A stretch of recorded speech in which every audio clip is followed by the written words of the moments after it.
skirt, flirt, string, park, dark, lark, ass, blush, gush, mush, tryst, kissed, blist, nice, rice, splice, cling, ring, zing, everybody!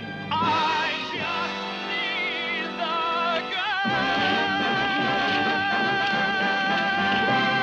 girl! Any good? Good. It's the real article. Say, do you think you could write a Broadway score? Oh, it's been my lifelong dream for years. And you can do it. Dreams are the bedrock of show business. Now, hang on. That may look like a scene from a 1930s movies, but no, actually, it's a scene from Movie, a new comedy starring George C. Scott, and one of 5 new films we'll be reviewing on Sneak Previews. 2 film critics talking about and sometimes arguing about the latest movies in town. And this is Roger Ebert, the Pulitzer Prize-winning film critic of the Chicago Sun-Times. And across the aisle from me is Gene Siskel, film critic of the Chicago Tribune and CBS TV News in Chicago. Now, in this program, we'll also be reviewing the bittersweet comedy Same Time Next Year, the film version of James Missioner's best-selling novel Caravans, and something new on Sneak Previews. We're going to take a look at a big Hollywood hit that's coming to network television for the first time, the enormously popular American Graffiti. But first, Gene starts with a movie called Ice Castles. 2 shows ago, Roger, I complained about the many love stories we seem to be getting about cripples and seriously ill people. Boy, that's such an easy way to gain sympathy for characters and for a movie. Well, it's only February, and already we've got another sympathy flick, Ice Castles, a love and courage story about a teenage girl skater who wants to make it to the Olympics. Now, in the beginning of the film, at a practice for a regional competition, she really dazzles the other more experienced skaters who come from much bigger towns.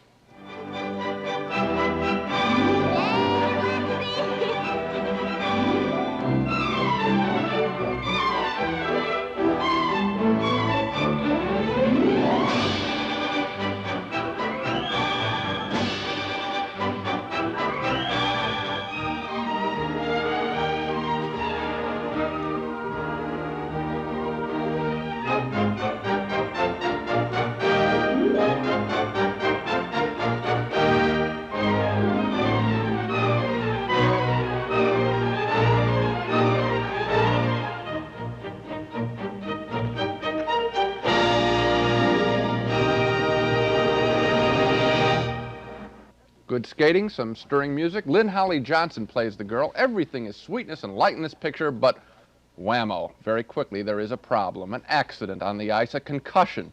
She loses about 90% of her sight in both eyes. Boy, the world suddenly becomes a hazy blur.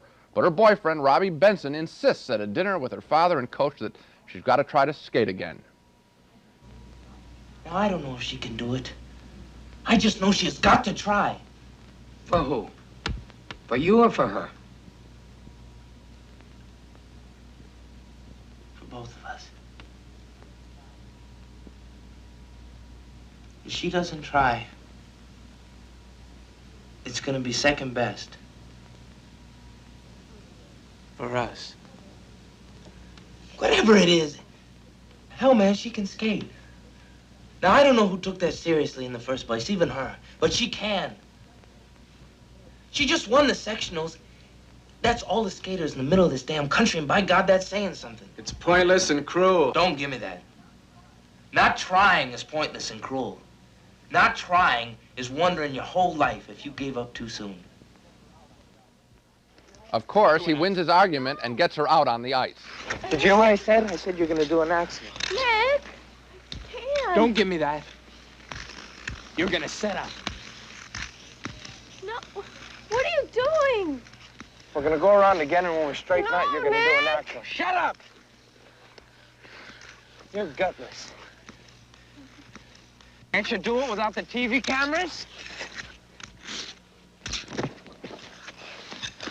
You shouldn't have opened your eyes. You're sure a better skater than you are a fighter.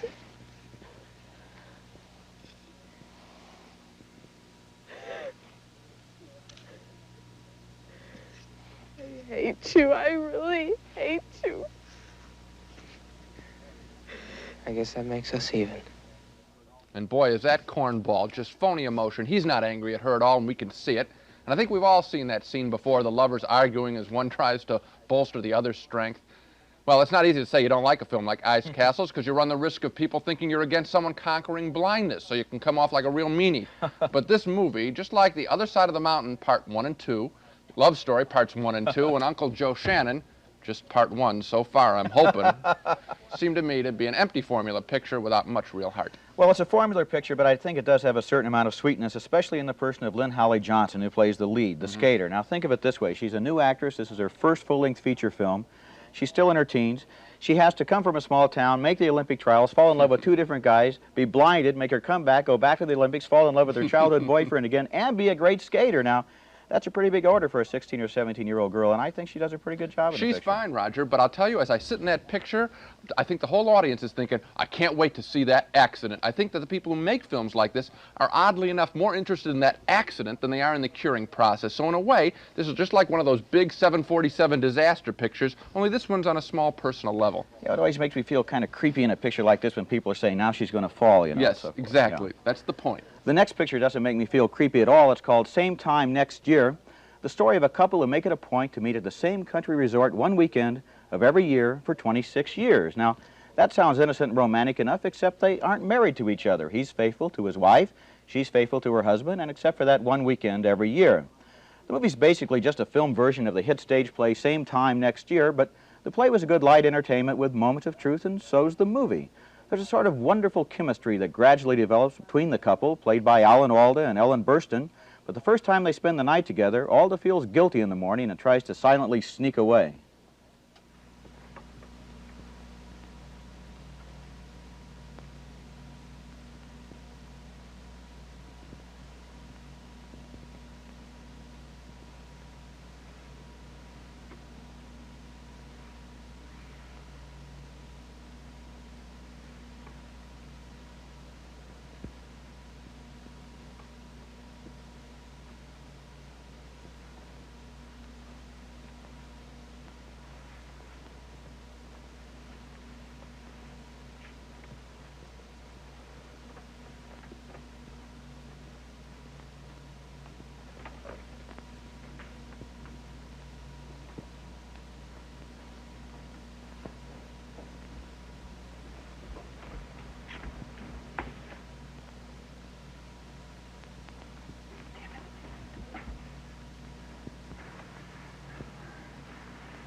Hi.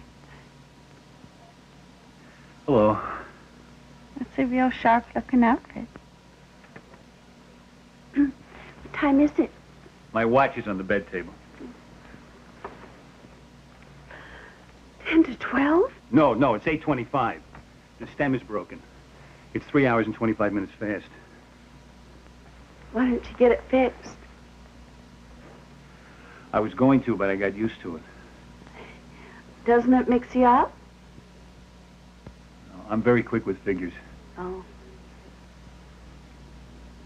Why are you looking at me like that? Why do you have to look so luminous? I mean, it would make things so much easier if you woke up with puffy eyes and blotchy skin like everyone else.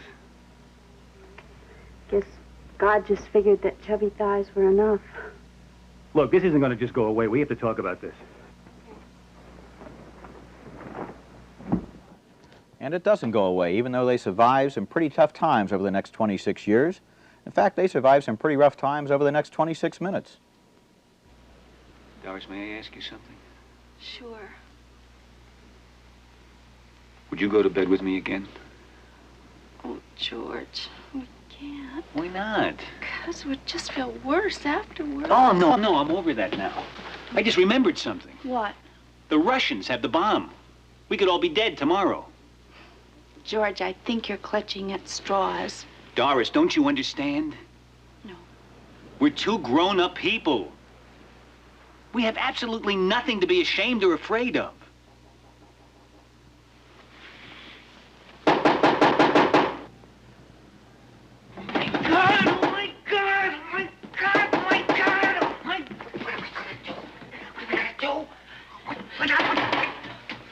Coming!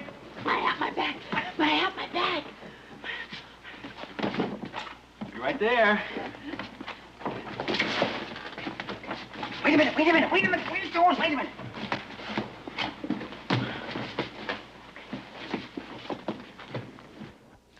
The movie shows us 5 of their weekend meetings, and so we get to watch the characters as they grow and change and develop.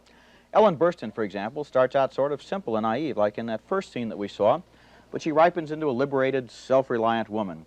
Alan Alda is a pretty stuffy businessman at the beginning. He survives a phase as an aging hippie in the 1960s, love beads and all. Then he mellows into a pretty nice guy. In fact, they're both pretty nice people by the movie's end, and we've sort of grown up with them as their experiences over the years maybe reflect some of our own. Well, at the risk of being the stick in the mud, I'm going to have a couple of objections. Number one, the movie plays itself out all in that same hotel room over their various meetings, and I got tired of the room. You know, I wanted them to change to at least another room. More important, though, I think the film for me was very much like a written stage play. It was a stage play, and when I hear these scripts where everything is pat and cut and dried and oh so clever, I think, hey, those aren't real people up there. It's just people talking a script. Well, the people that I know, my friends don't talk like that, and that's why I go to the movies. I'd rather pay $4 and get away from the way my friends talk. I think, well, nothing against my friends, but drama heightens language. I mean, you should have witticisms, mannerisms, epigrams, double meanings, great comebacks, and so forth. And well, that's what you go to a comedy for, isn't it? Not see, to hear slice-of-life realism. You know what happened, though? I didn't believe these people exist, and then they separate every little episode that they get together with scenes from real life, from 67, revolutions and things like this, 72, 73, and those photos, for me, were much more touching and real than these characters. So every time they came back to the characters, I sort of got let down. I didn't. Okay, then you liked it. I loved it. All right, well, I tell you, I liked it a little bit more, maybe a lot bit more than this next picture. Our next film is almost as dumb enough to be included in our Dog of the Week lousy movie category. It's Caravans, a creaky old-style desert picture about a nice young American man trying to rescue the beautiful daughter of an American senator who has run off in the desert with a nomad king. It's that old story of whether the beautiful girl prefers to live in boring America or with a noble savage. Michael Sarrazin confronts Jennifer O'Neill as she hides out in the desert with Anthony Quinn.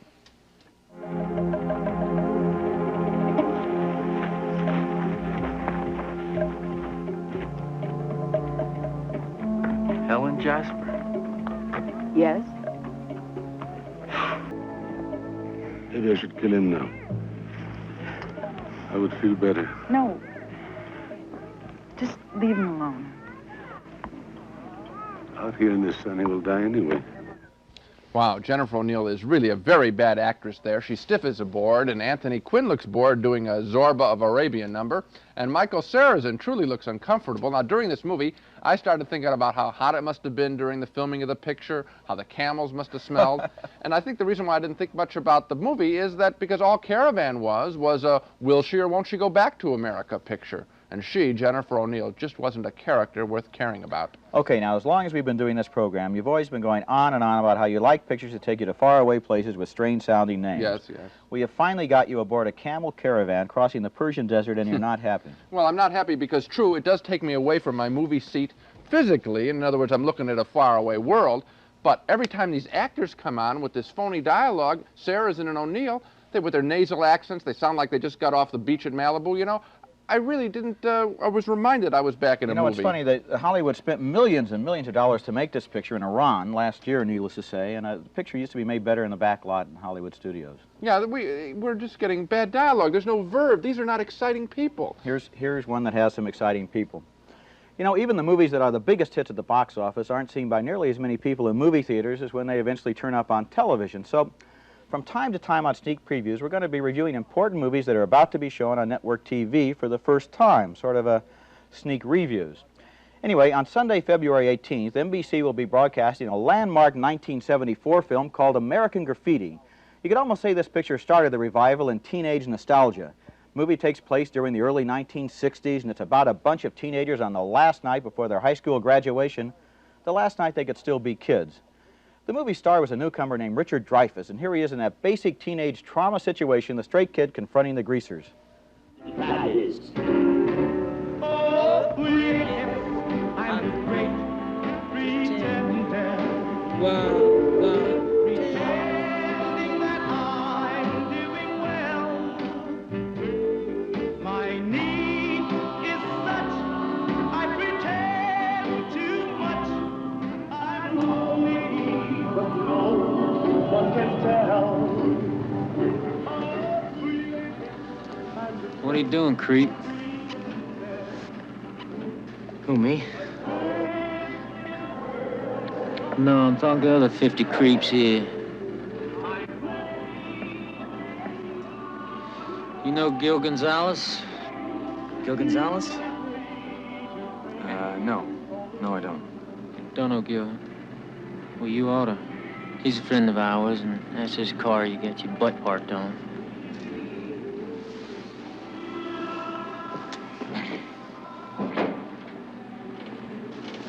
Hey, where you going? Nowhere. Well, you must be going someplace. I mean, you left here, didn't you? Man, spring over here. I want to show him something. Here. Bend down here. Look across there, see?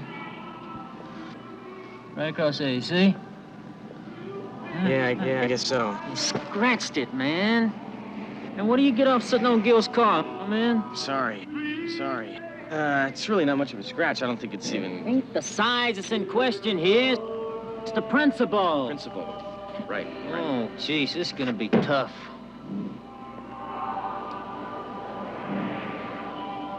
What should we do with you? Tie him to the car and drag him.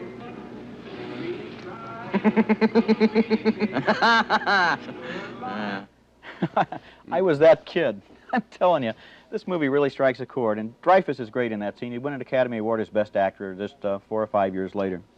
American Graffiti seemed to strike a responsive chord in a lot of people who remembered the early 60s, the days before the assassinations and the Vietnam War, the days when cruising down Main Street took on an almost metaphysical significance. And I don't know, I think no matter when we went to high school, somehow we felt we graduated with that class. I love this movie. I love the music.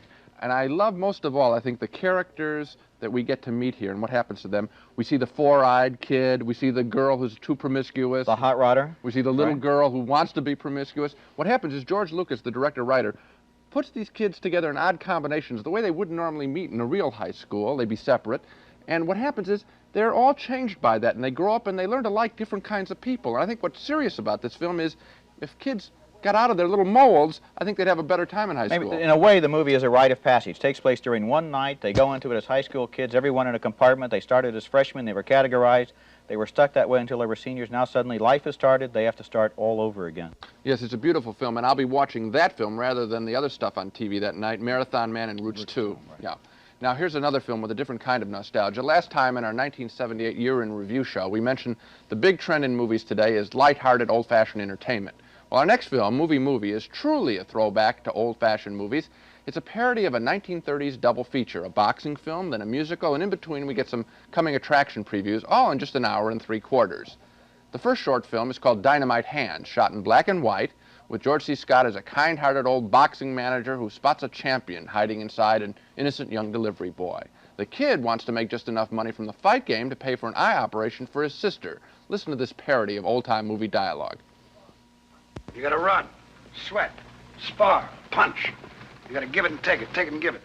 You gotta turn your hands into iron, your body into steel. You gotta work till fighting's the only thing you think of. Until you're sharp and fast. You can destroy a man in the ring. When's my first fight? Tuesday. Boss, 3 days? It ain't for the title. You gotta find what we got here, what kind of animal. I ain't no animal. I'm a Hungarian. And get this, Mr. Fight Manager. You want work? I'll work for you. I'll sweat. I'll train. But just until I made 25 G's. After that, I'm out of the fight game. Is it a deal? Get lost. We ain't gonna knock ourselves out just for the exercise. Whatever you say, kid. I don't get it. A man's life is his main event, Peanuts. He can take off his trunks anytime he wants. It's a deal. What do I sign? Gloves and Malloy never had a piece of paper with no fighter. Here's my contract. Shake. A very cute scene. Will the kid win his big fight? Come on, of course he will. But the story gets much cornier and goes way beyond that. Movie is great because unlike that corny Ice Castles movie, the ice skating film, which was a total cliche, this film laughs affectionately at old movie cliches. The second short film in Movie is shot in color. It's a musical, Baxter's Beauties of 1933, with a young accountant, Barry Bostwick, getting inspired to write a hit song by a girl as they bill and coo on where else but a tenement rooftop. This morning I got off the bus and tonight I'm in the chorus. Shows to go here. What did you say? Oh, This morning I got off the bus. No, no, after that. Just shows to go here? That's it. Piano on the roof. You were stuffy in my room. You know, talk about you can't believe it. This morning I was an accountant. Tonight I'm writing a Broadway score.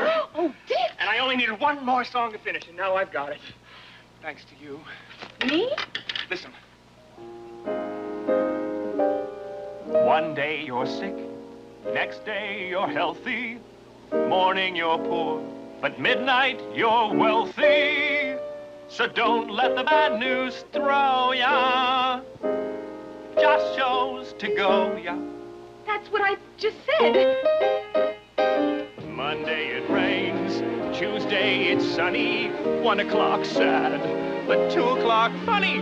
Remember when ill winds blow ya. Oh, just shows to go right. Here. Oh, Dick. Well, while we're humming that tune, they both wind up in a hit musical on Broadway, and it's time for the roulette wheel number.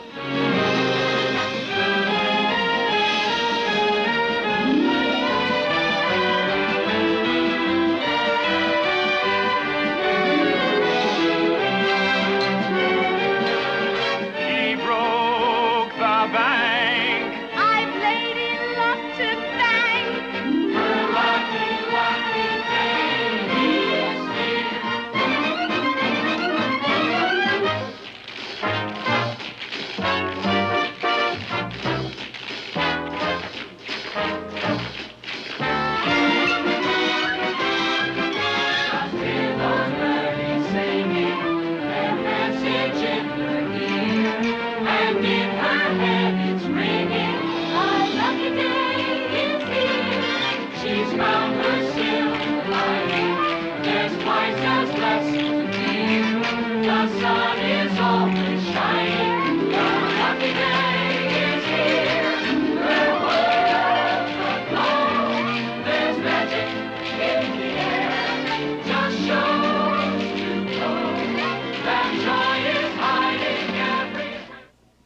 Just wonderful. I've seen that scene before, but I don't mind seeing it again. And now George C. Scott, of course, appears in this film too, as this time as a theater owner who desperately needs a hit. And it's no crime to tell you, of course, that he gets one, and happy to say, much, much more. In short, Movie is a witty, good old time, truly a lot of fun. I wish I could go all the way with you. I cannot quite. I liked a lot of the movie. I laughed frequently. George C. Scott has two just absolutely hilarious parodies of Hollywood death scenes.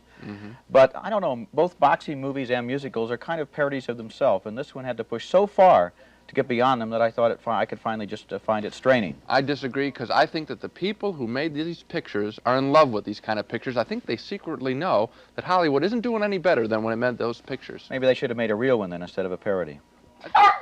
Well, that's the signal from Spot the Wonder Dog, who can spot bad films like fire hydrants, that it's time for Dog of the Week, the feature where each of us picks the week's worst movies. Well, Spot, my dog this week is an expensively publicized movie called Beyond and Back. It wants to prove there's life beyond the grave, but I've got very bad news for you. I'm afraid that it doesn't. Instead, it gives us very bad actors playing people who've allegedly died and departed from their bodies and taken an all-expense-paid trip around the universe and returned once again to Earth. But what I want to know is if these people really made it back, how come they aren't in the movie? Well, a pseudoscientist stands around narrating the film, but the real hero is whoever designed the intensive TV ad campaign. Beyond and Back is a good example of something called a four-wall movie. That means the distributor comes into town and rents a lot of theaters, all four walls, for a flat fee, and then plows a fortune into advertising. The idea is to suck in a lot of people before the word gets out that this film is a turkey. The only good thing about most four-wall movies, Gene, is that the walls of the theaters have doors, so you can get out. I think I'll never get inside that one. My Dog is another fast buck affair with a big advertising campaign. It's a depressing hangdog, sorry about that, film, a shallow would-be documentary, The Late Great Planet Earth, which interprets current world crisis like the oil shortage, famine, and air pollution as signs that the world is coming to an end, much as is prophesied in the book of Revelations. In other words, you can pay up to $4 to see this movie and walk out of the theater feeling thoroughly depressed.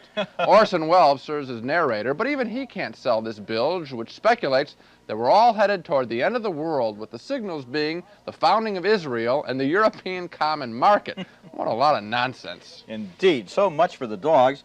Let's take another look at the major movies on this program. Ice Castles, rated PG, was a slippery romance about a figure skater. Gene thought it was cornball. I thought the performances were mostly good, but we both gave it a no vote. We can't recommend you see it. We had a split decision on Same Time Next Year. I liked it, especially the chemistry between Ellen Burstyn and Alan Alda. Gene thought it was another bad, talky screen version of a play. I say yes, Gene says no. Caravans was a film we both thought got lost in the desert, so 2 no's for that one. But we had another split decision on Movie. Gene loved it and gives it a big yes. I thought the parody wore thin toward the end, and I gave it a fairly reluctant no. We both say yes, though, to American Graffiti, the 1973 hit movie that'll be telecast Sunday, February 18th on NBC TV at 8 p.m. Eastern Time. Now, on our next show, we're going to be taking a look at The Brinks Job, a light comedy based on the famous 1950 Boston Brinks robbery.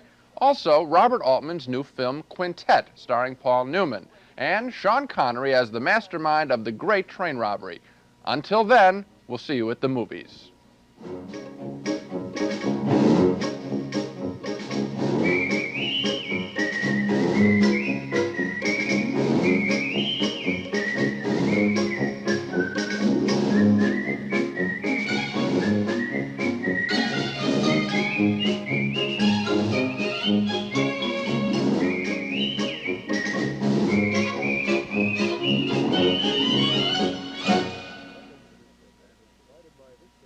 Funding for this program is provided by this station and by other public television stations.